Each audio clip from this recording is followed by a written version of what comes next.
The United States and Israel has announced a war, massive military strikes by the United States and Israel intended to end Iran's nuclear program, their ballistic missile capabilities, and critically, an effort to bring about regime change with the leadership of the country, including the supreme leader, directly targeted by military strikes. Another thing that I think is important to say here is that this is very much a U.S. unilateral effort, again, with the Israelis, yes, but over the course of the past months, President Trump was taking his own counsel on this issue. It's been debated inside his administration. Those that opposed it and the Joint Chiefs and others were removed from the conversation.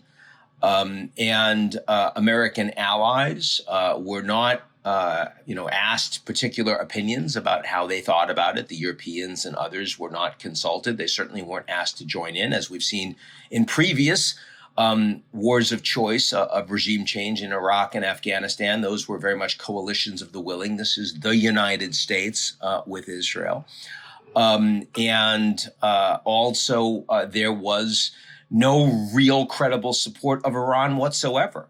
The Russians, of course, have been quite aligned with Iran. They've gotten a lot of capabilities for their own war in Ukraine, which they're now, the Shahed missiles, for example, which they're now capable of building themselves inside Russia. But that was a big piece of support that Iran got. The United States cannot just act with impunity.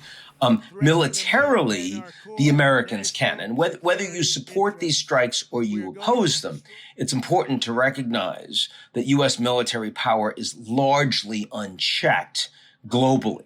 The Chinese have capabilities in their own backyard, particularly Taiwan, the South China Sea. The Russians have some capabilities, less than they'd like, in Ukraine. But globally, there's no one remotely close to the United States.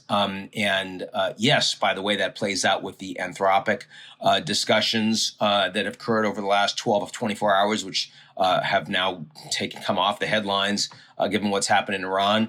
But the United States is a uniquely powerful global actor militarily, and now has a president who feels pretty unconstrained in using that military directly for political outcomes of his choosing. And that clearly can cause a lot of disruption. In Venezuela, it's been very successful, but the goals were much more limited and not regime change.